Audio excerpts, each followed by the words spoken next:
Berkibarlah bendera negeriku, berkibarlah engkau di dalam. Teman-teman, nama saya Kanzala Tifka Salsabila dari kelas 5A.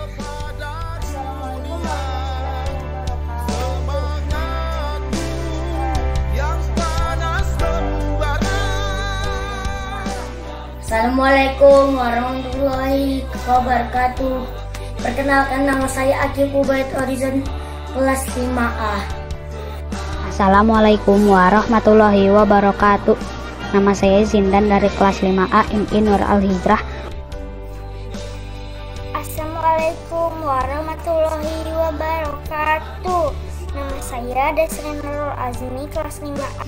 Assalamualaikum warahmatullahi wabarakatuh. Halo, nama saya Arlen Bimo dari kelas 5A. Assalamualaikum warahmatullahi wabarakatuh. Nama saya Umar Naufal Mutakin kelas 5A.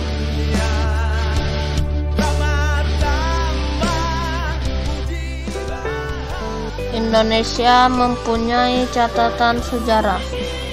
Sebelum menjelang Hari Kemerdekaan Republik Indonesia, yaitu peristiwa Rengas Dengklok. Tanah yang subur, rakyat yang damai,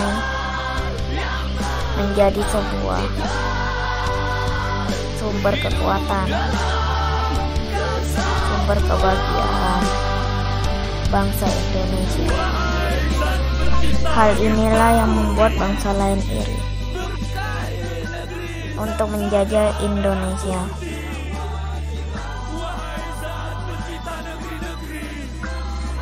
...350 tahun Belanda menjajah Indonesia, kemudian digantikan oleh Jepang.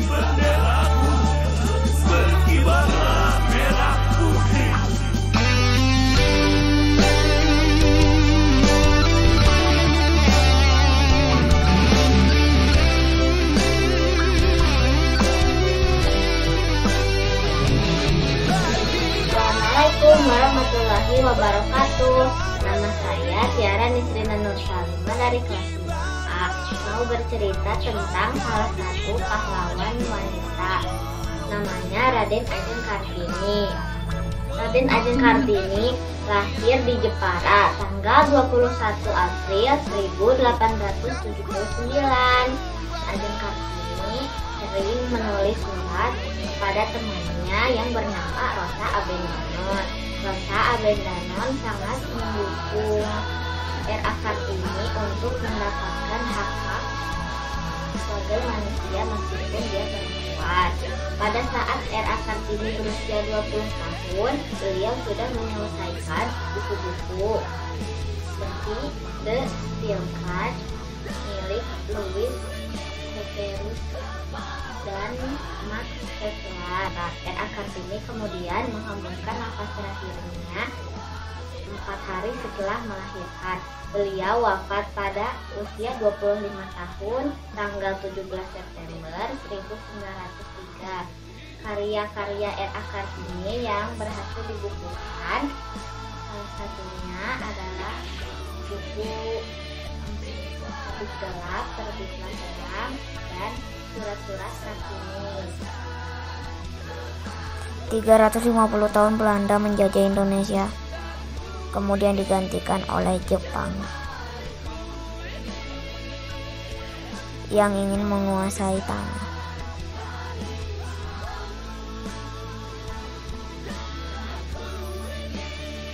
Meski tidak lama, tapi Jepang benar-benar membuat rakyat Indonesia sengsara. Jepang membuat rakyat Indonesia menderita. Hal inilah yang membuat bangsa kita marah, yang membuat orang-orang Indonesia terbakar mendidih darahnya. Lalu perjuangan peta, bangsa Indonesia ingin mengusir Jepang dari tanah.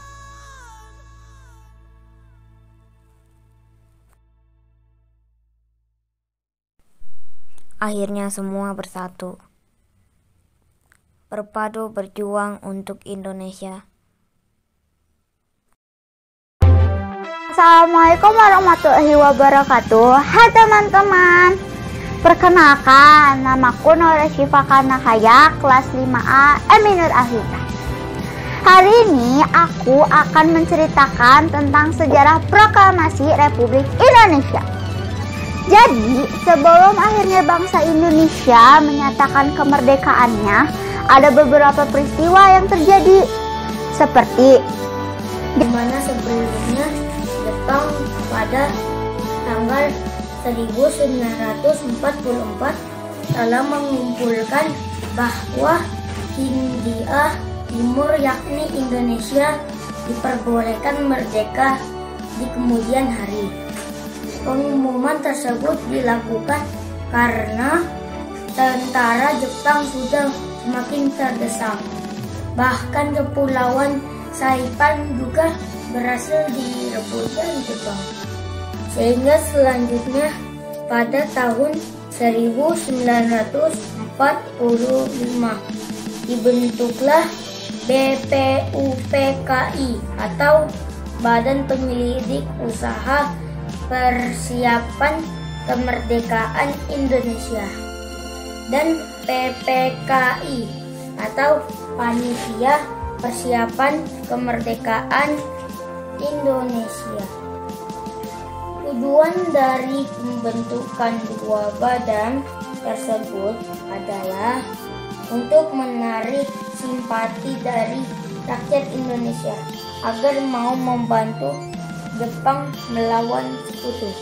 Pada tanggal 9 Agustus tahun 1945, bom atom meledakkan kota Hiroshima dan Nagasaki, Jepang. Akibat kehancuran ini, kondisi dan politik Jepang hancur. Berita kekalahan Jepang tersebar ke berbagai negara, yang akhirnya Jepang menyatakan menyerah kepada sekutu. The day was August 6, 1945. The United States becomes the first and only nation to use atomic weaponries. During the wartime, when it dropped an atomic bomb on the Japanese city of Hiroshima, approximately 80,000, that would make sense, 80,000 people are killed. Pada tanggal 16 Agustus pukul 03 di malam hari, para pemuda membawa Soekarno dan Hatta dari Jakarta ke Rengas Dengklok. Antara golongan tua yang Ahmad Subarjono dengan golongan muda tentang kapan rekomendasi negara memproklamasikan kemerdekaan Indonesia. Namun usaha itu gagal. Sultan Syahrir, baru saja saya mendengar berita dari BBC Kondon di Bandung bahwa Jepang menyerah sekutu, yang berarti Indonesia terjadi kekosongan kekuasaan. Khairul Saleh, kalau begitu kita harus mendesak Bung Karno untuk segera memproklamirkan kemerdekaan. Sukarni, benar, Jepang sudah tidak berkuasa lagi di negara kita. Tetapi jangan sampai proklamasi kemerdekaan diproklamirkan oleh PPKI. Khairul Saleh, kenapa kau berpendapat seperti itu, teman? Tidak. Karena PPKI bentukan Jepang, kita tidak mau ada campur tangan dengan Jepang. Pada tanggal 14 Agustus 1945, Syahrir, Wikana, dan Darwis mendatangi rumah Soekarno di Jalan Pegangsaan Timur nomor 56 Jakarta pukul 21 WIB yang telah dihadiri beberapa tokoh. Soekarno, silahkan masuk. Ada maksud apa saudara datang kemari? Syahrir, saya mendengar berita menyerahnya Jepang kepada sekutu dan kami para pemuda sepakat agar Bung Karno dan Bung Hatta segera menyusun kemerdekaan Indonesia. Para pemuda mengira Kegagalannya usaha karena Soekarno-Hatta masih dipengaruhi oleh Jepang.